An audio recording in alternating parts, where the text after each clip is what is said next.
What's up, hockey think tankers? Welcome to another Friday Face-Off episode, sponsored by Titan Battle Gear. If you heard our recent conversation with the founder of Titan Battle Gear, you know why we're so excited about what they're building. Titan is changing how players think about their base layer protection. It's Velcro-free, breathable, lightweight, and made with the highest rated cut-resistant fabric on the market. It's no wonder they recently became an official partner of USA Hockey to help advance player safety. This is definitely the gear we want our athletes wearing, and Hockey Think Tank listeners can get 15% off at titanbattlegear.com/GMBM. There we go. All right. Happy Friday, everybody. Friday Face-Off, 10 minutes around the clock. And fun one here today, Vex. So let's get right into it. We did a podcast 10-minute episode not too long ago about like players who, or like coaches who didn't play at a high level, right? And they're like how they can get to the higher levels or why they shouldn't be scared, you know, to get to the higher levels. Like just because you didn't play doesn't mean that you can be or just because you didn't play doesn't mean you can't be an elite coach. You absolutely 100% can.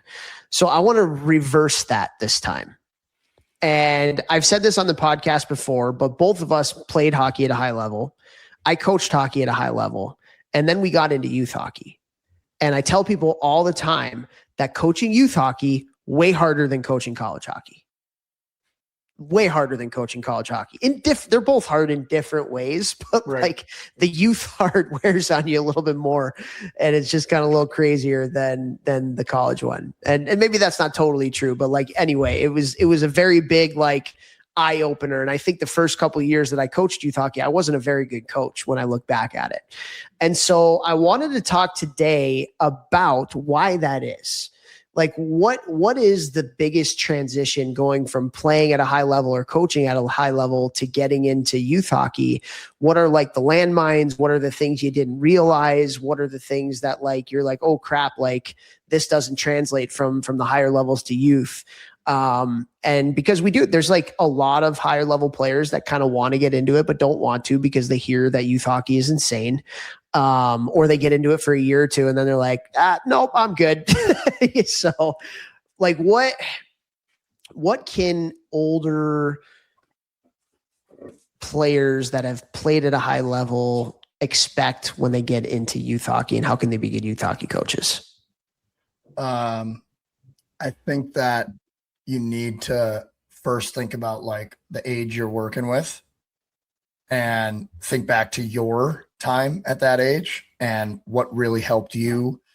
It doesn't need to be like specific, like what squirt I have to do squirt if I'm the coach squirts. Like it's not like that, but it's like, think about those things. I look at a lot of guys who retire from high level hockey, pro hockey, they played college hockey and then they get into coaching or get into hockey. And some of the things that they do are like very Instagrammy, very TikTok-y. And it's like, it's real sexy. And it's like, well, yeah, that's what like pro guys do, but that's not what you do at 10 or 11 or 12. Treating kids like they're pro athletes. They're not. Treating kids like they're college athletes. They're not. Treating kids like they're junior hockey players. They're not. You know, something for me that was definitely tough at first when I started working with young players, which was, you know, long while I was still playing, obviously. Not everybody's me. Not everybody wants it as much as I did. And you can't force that on players. You know, there's some players who they want to be on the team because they just want to play hockey as a kid. They don't want to play Division I hockey. They don't want to play pro hockey. They're not you know? And so like, thinking about that, you know, putting yourself in the kid's shoes and not trying to make them you, I think was something that really helped me. And another big thing that I think is really important is maybe the most important is the kids who say they do want it is really helping them understand what it means at that specific stage of the game, what kind of they not need to be doing, but maybe should be doing, what really is going to move the needle, you know? And I think where you can really help them is like helping them with that doesn't matter. You don't need to worry about that. You don't need to be anxious about that. yeah, you wanted to make that team and you got cut, but listen to me, I promise you, I could dial this phone right now and I could call 10 guys that got cut at the same level. Guess what? They all played junior or college or pro or whatever.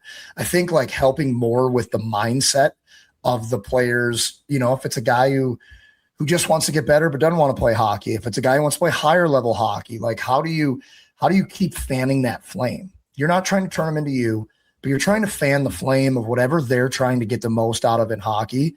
And I think that maybe that's like the biggest thing I would say, because there's some kids who, talent wise, maybe they're on a higher level team, but like, not going to say they have no shot, but the odds of them moving on, we know as coaches, like they're just not going to make it. Their makeup, their details, their habits, their personality, their skill, obviously. And I'm not saying you discourage them, but maybe to them, helping them the most is teaching them why the things that you want them to do at the rink, at practice, in the gym, studying, things like that. How are these going to translate to you being better this year? But also, hey, when you learn these things right now this year in hockey, I promise you, in college, in work, life after hockey, these are what are going to make you successful and separate you from everyone that didn't play hockey on this team with us. So that's why I want you to do these. Yeah, no, it makes sense. And I think about like, especially that at the 18U level. Like I coached an 18U team in upstate New York one year, and there were some kids that were like, I want to be in the NHL. There were some kids that are like, I'm just doing this because I want to play high school hockey and it's kind of a split season thing.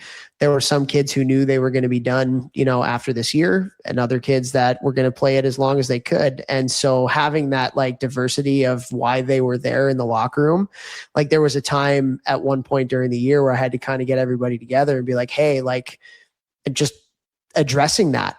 And like, hey guys, this isn't like your end all be all thing. It is for other people on the team. So if you care about them, like you got to bring your best in practice here. You know what I mean? And like also for you guys, like if it's your last kick at the can, like let's make it an awesome experience here. Like let's go all in with it for the last time, And so that certainly makes sense. The whys of the people in youth hockey are going to be a lot different for every kid at every age. Some kids are playing because their parents told them to. Some kids are playing because they love it. Some kids are playing because they like it, and kind of dealing with that. I would say there's a couple things. Number one is like just dealing with the parents and stuff and all the admin stuff. Like just expect that going in. I think youth hockey coaches who have played at higher levels, they don't understand that side of it because they've never had to do it, but it's like a big part of your job.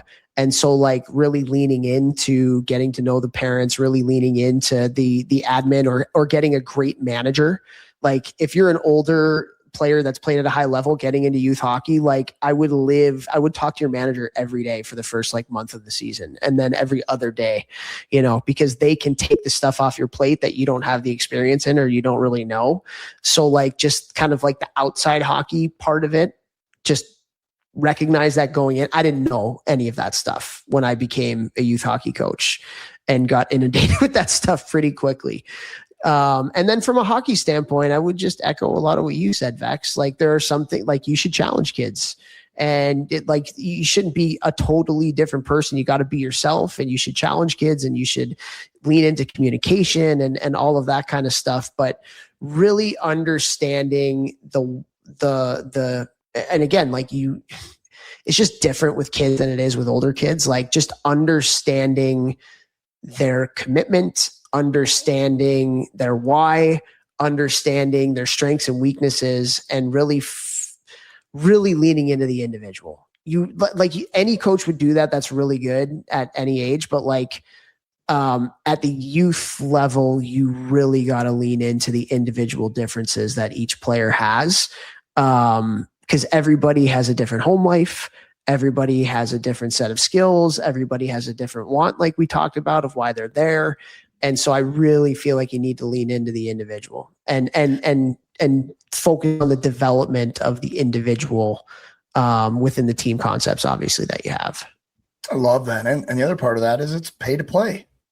Like they're paying to be coached. It's not higher level juniors. It's not college where you're essentially being paid through a scholarship or free hockey with junior hockey and, all the stuff, juniors and above now. So like that's a responsibility of yours as an employee of the organization, where people are paying to be on the team.